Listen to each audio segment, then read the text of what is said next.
Hey everybody, Evan Jackson here with Young, Bold, and Regal. We're here with the incredible Neferteri Plessy, who has a Single Mom Planet as her organization, as her company, and is really incredible. I'm just talking too much. I want her to introduce herself a little bit now. Hey everyone, I'm Neferteri Plessy, and yes, I'm with Single Moms Planet. I'm the founder of the organization, and we have just been really blessed to be able to support and help single mothers just nationally and really helping them get educated on financial literacy, making sure that they know how to have their bank accounts, educating their children on financial literacy, and then also how to start their own companies. What I love most about it is that I always say I'm a student of the game. I study the nonprofits, the organizations, and the companies. And I've known about your name for a while as far as being a producer, dipping into acting a little bit. So I'm like, all right, let me look up this person again, right?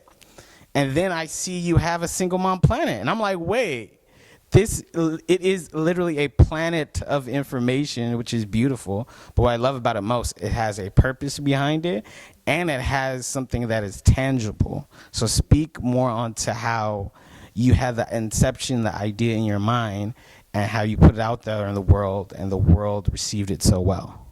Absolutely. I was raised by a single mother, and that was my inspiration for Single Moms Planet. I felt as though I was granted a lot of grace and blessings being raised by my mother. I got to see a lot of things and experience a lot of things. But what I noticed in the media was that the way that they were depicting single mothers was like down and out, usually, black, baby mama, multiple baby daddies. Like nothing was really positive, and that wasn't my mother. My mother was educated. She went to school. She, she raised me. Now, one of the truths is that my mom was actually in an abusive relationship with my father, and that's actually how she became a single mom. She chose to make sure that she was safe and that I was safe, right? And that's how we actually ended up, because I was born in New Orleans, and I grew up in Oakland, California. And so, just seeing her experience her womanhood, her motherhood, and wanting to really give me the experiences that she was able to do, I was like, wow, it would be great if there was an organization, a community of women that were progressive, that were going after their dreams, that were looking at, their retirement, buying real estate, all these types of things. And that's what Single Moms Planet was really all about initially, was building that community so that women had a soft place to land and conversations to be had. What I love about that is that in my research, I would see these news clips on a KCAL or an ABC, and you could say this organization helps singles moms who need a mechanic, right? Who need maybe a therapist, who need somebody to talk to, who need an event to have their kids at where there's a safe environment. And I feel that, no shade, but there's a lot of nonprofits that say it in name, but there's almost like an idealistic look at it, and I feel like you match the idealistic look, but you match the realism of what it means to be a single mom. How did you and your team execute that? And tell us, don't give away the secret sauce, but tell us about how you brought that to your organization and then brought that to the people who need it the most. I would have to say my background is creative. So I come from the entertainment industry. I started off modeling. I was a Playboy Playmate many years ago. That was my first entrance into the modeling world, into the entertainment world. And so I was around masterful minds. I was in meetings that were having multi-million dollar concepts being brought to the table, and I went on to work with Baby Fat, Target. I've worked with like really massive brands over the years, and I've also worked with Steve Ballmer. He's a billionaire, right? So I was able to, at the time, I don't even think I really understood that what I was learning, I was going to be able to bring over into something that I was going to create in the future. But I was able to cultivate, the media space, beauty space, fashion space, how to also make sure that something is excellent, right? So I learned excellence working in the world of Playboy. I also learned, execution, and also how to bring community together and how to make things look good, right? And branding, right? So branding not only from the visual, but also from the internal of what the business really is exuding. And I was able to bring that over to Single Moms Planet. So even when you say the word Single Moms Planet, anyone that comes to an event, they're going to look a particular way. They're going to show up. They're going to care. And they know they need to be there, to not only receive, but also what are they there to give. And what's so great about it is I like that you touched on your background as a model, as a Playboy playmate, and that's a perfect space to know marketing because they are marketing giants for many decades. But I also want to know, what is your reflection looking back on your modeling, and when did you decide, all right, now it's time for me to not necessarily let go of that, but transition into taking everything I learned here onto your next venture? So they both were happening at the same time. Once you're a Playboy playmate, you're always a Playboy playmate. It's like the Playboy sisterhood type of thing. I also was in the traditional modeling world where I had my own agent, that type of thing. I also had done commercials and movies and TV hosting and all these different conglomerates of things. So when I had my children, I purposely slowed down in the entertainment space and wanted to actually raise my children. So I didn't work that much in the entertainment world because you'd be on set for 16, 18 hours, especially back when I was doing it. Like, it was no grace. Like, you could be on set for 20 hours, they put you on goaltending. Like, you were like, I just want to go home. And you couldn't. So once I really got into, having my children, being at home and just resting and sitting down, that was when I was able to actually start to say, well, what else do I want to do? How else can I give back? How do I take what I know now and then cultivate it into the world and make an impact? One of your backgrounds, or one of your staples, as I like to say, is creative, and we know that you're a media consultant. So what is one of the main things, one of the main proponents of attracting media to your brand, to your organization? I would definitely say knowing what you stand for. You have to stand for something. When you want to attract the media, you don't necessarily want to go cookie cutter. You want to be a little controversial. You want to rub people the wrong way sometimes, not to just do it, but because it's what you stand for. It's the fabric of what your communication is, and have something that people care about. I always say that you have to hack attention, you have to shake people out of the apathy, which is really incredible. Yeah. And then getting a little bit back to your days at Playboy, I was just saying off camera that it's a very coveted club of black Playboy playmates, and in my opinion, the ones that I've kept up with are superstars, mainly in business. Absolutely. Every black playmate is inspiring that I have had the privilege of being able to communicate with, have lunch with, talk with, even create something with. They're geniuses. I think at the end of the day, we were enthralled in so much. Like, it was the height of even the celebrity, right? Even the entertainment business, as far as the music industry. It was like when the music industry was just hot, right? Where a lot of the multi-billionaires that we know now were the ones that we were around. And so we got to see a lot of greatness being birthed, and we were part of an era. And definitely I agree. And I was just saying too that this is the era where print magazines are still super hot. People are still buying it by the millions, right? Absolutely. So as your purview, as your vantage point as a media consultant, what is your thoughts on everything becoming more digital, more AI, maybe, right? That could be a little scary. What are your thoughts on that? Because in my opinion, that's interesting and that's cool that people have more access to things that they haven't before. But it's really scary because it's dehumanizing a part of somebody's actual natural essence in the art. But what are your thoughts on it? When I think about a lot of the paper going into digital, it has its ups and its downs. I love the concept of the paper magazine because you had to anticipate it, you had to wait for it. Even looking at film, we had real film, and it was just something that was just so authentic and juicy. And even when we would travel, I remember when I did my pictorial, which is the big layout spread, we flew to Mexico, and an entire room was the equipment. You could fill the plane up with this equipment just for one model to take a photo shoot. And just to know that it wasn't just like one camera in your little bag and you were like, let's go, right? So it had its nostalgic appearance as well, and its approach. When I think about the digital space and the AI space, I do definitely think that it's going to free us up to become even greater. I think that some of the things that we ponder or some of the things that we do as a humanity are things that we were never designed to do. I think that we're designed to do things that we're not even sure of quite yet.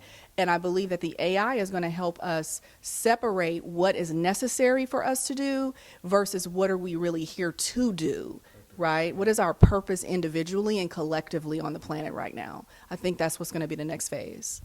That's so interesting. And what I like about you being as a media consultant, co-founder of a Single Mom Planet, is that you have a real purpose and intent. And sometimes it takes an outside perspective to kind of bring you closer to that. You know it, but it's like you don't know how deep is it, right? So what's one of the most profound moments you've had with a fellow mother on a part of the Single Mom Planet community, something that really touched your soul, something like maybe you didn't know you had that impact, but when you heard it, you were like, wow. I would definitely say when mothers from around the country are saying, they met and had a lunch, or they started a company together, or they bought a home together, they traveled together, the impact goes beyond my reach, right? When they take photos and they say, hey, Neferteri, we just, had a coffee. I live in Kentucky, and this one lives in California, and we met in the middle somewhere. I just think that is such a beautiful experience to see mothers that maybe don't have that support. They may not have a significant other in any way, shape, or form. Their parents could be passed away. There's so many things that go on as to how a woman is raising her children, sometimes completely alone, and to know she has that community is just very touching to me. What's so incredible too, and what I like the most, is that you just create it and you execute it, right? And you're also obviously a mother yourself. So what have you imparted on your kids about what you do and how they should just go out there and execute it? Wow, that's a big question, especially when it comes to the children. I definitely, as they've gotten older, I do sit back and think, what do I need to actually communicate to them now that's going to make a difference for their future? And so I actually put them in the state of, what does the you that you're creating need you to do now so that you can maximize every opportunity that you're going to have in the future, right? So you're entering college. What would you want yourself to be doing now? How would you prepare for what you would want to see yourself do in the future? Mm-hmm. And then so on and so forth. So it's like, we're not working for today, right? I don't need you to go out and hit a home run today. I need you to build those individual skills day after day, moment to moment, beat by beat, that you can master whatever your craft is, master whoever you're becoming, and then be the greatest that you can be 5 years from now, right? 4 years from now.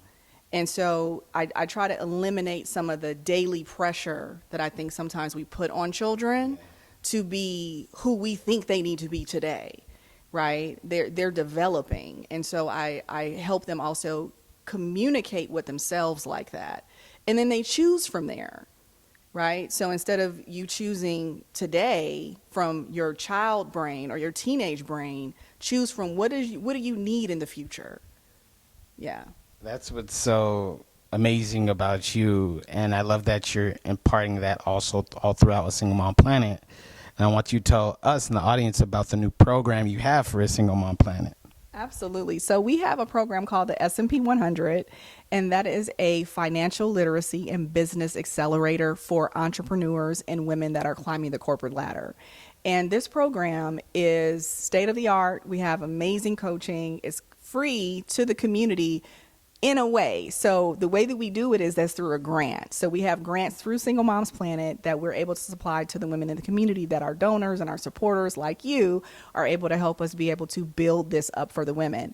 and it is just amazing to see their businesses grow, right? We're talking about changing the way that their children's children are going to exist. So this is a generational situation. And I think that even us sitting back and looking at what we created, it takes a team. We have weekly meetings. There's about 8 to 5 of us on each call every week. We have our social media department, newsletter department, grant writing department. I mean, it's not just me by myself. It's definitely a team. And then I also have a co-founder. Her name is Cole Patterson, who is also a genius. And we definitely, call it a community environment, but we're building it for the women, right? We're really going into what do we need them to know, again, like we just talked about, for their future. That's so great. I feel like the evolution of any organization or company is to give back, especially if you're a nonprofit, right? Yeah. And getting back a little bit more of the focus on you, we wanted to ask you, what do you think makes you regal? And before you answer that, we don't do a lot of these sit-down interviews, and you can ask my team behind the camera or anybody. We're becoming even more selective of whom we interview because we feel these people are regal already. That's what we imbue upon them, and that's what they give us. But we always love to get their perspective on their introspection. Wow, what makes me regal? That is a great question. I really believe that my name is a gift to me. I would have to say, so my name, it sets me apart from who I need to show up as. And I also truly do believe that who I am as a woman and then as a Black woman, I represent, right? I represent everywhere I go, everything that I say, everything that I do. I really do take that as an honor when I communicate and who I show up as. And I have a heart for my community, right? I would say it's not just about looks. It's not just about who's the best dressed. It's like, who are you at your heart? Who are you at your core? And I would just really sit with that. Who do I want to show up as? What's my impact on earth? And I believe that's what makes me regal. And I'm going to agree with all of that and add to that. What makes Neferteri so regal is that you see the beauty on the inside and she brings it out. And she shares that wealth of knowledge and she shares that wealth of resources. It's incredibly hard to be in this world without resources. So when you meet somebody who genuinely cares for how you're doing, how your family is doing, you're going to want to keep that organization, that company, that person around because it's about caring, in the post-COVID era, in this era where people are trying to reconnect. I feel like people need resources, and not only tangible resources, but intangible resources, and a fun event to go to, a community event, somewhere safe and fun, and their family and friends can join in on, right? I agree. Yes. I think that's a big part of Single Moms Planet. Yes. Our events are a lot of fun. We have so many married women come to our events, couples come to our events, people who were raised by single mothers attend and support our events. And so if you're ever looking to participate with Single Moms Planet, you do not have to be a single mother. You could be a single grandmother, or you could be a married woman and you could bring your husband. Nobody's trying to take your husband, but you can bring him. And we are going to look amazing. We have amazing red carpet events. We've had beautiful support from different NFL organizations, the NBA, the MLB. It's just been a blessing. It's been a beautiful ride, even just talking about it. It's really been great. Yes, and finally tell us where we could find you at and where we could find a Single Mom Planet. And before you say that, I know I'm going to the next one. I'm inviting my team to cover that event because it's such a pleasure to finally sit down and take time to speak with you and get to know the insight behind the Single Mom Planet and also where it's going. Absolutely. I did not even hear your question. I was just Yes, listening. this is just conversation at this point. This is just a fun conversation, right? Honestly, I forgot it too. Where, where can people, let me simplify it because I love to philosophize, right? Where can people follow you on Instagram and a Single Mom Plan on not only on Instagram but on social media? So we're everywhere at Single Moms Planet, and then you can also follow me at Neferteri Plessy, and please connect with me also on LinkedIn. I love to do business connections, and if you're looking for an organization to grab a hold of, then come find us. You know where to find them now, right? And one more note on the Single Mom Planet is such a great organization, and you could be a part of it. You can come to their events. You don't have to be necessarily a single mom, but if you do see a single mom out there, definitely let them know about Neferteri Plessy and a Single Mom Planet because she is taking it on. She's being an advocate. She's really fun and awesome. So you'll want to definitely personally meet her, shake her hand, be a part of the organization, and reach out and touch somebody and tell them about this today. So thank you so much. All right, thank you. All right, that's a wrap, guys. Young, Bold, and Regal celebrating his 10th year anniversary. This is incredibly special for me because we started out doing sit-down interviews. I know you see me at the hottest and the best red carpets, but we have to give you guys that nice sit-down feel, and we're going to continue to give it to you guys every time. So thank you guys for celebrating and watching Young, Bold, and Regal for 10 years and for allowing these interviews to happen. Thank you.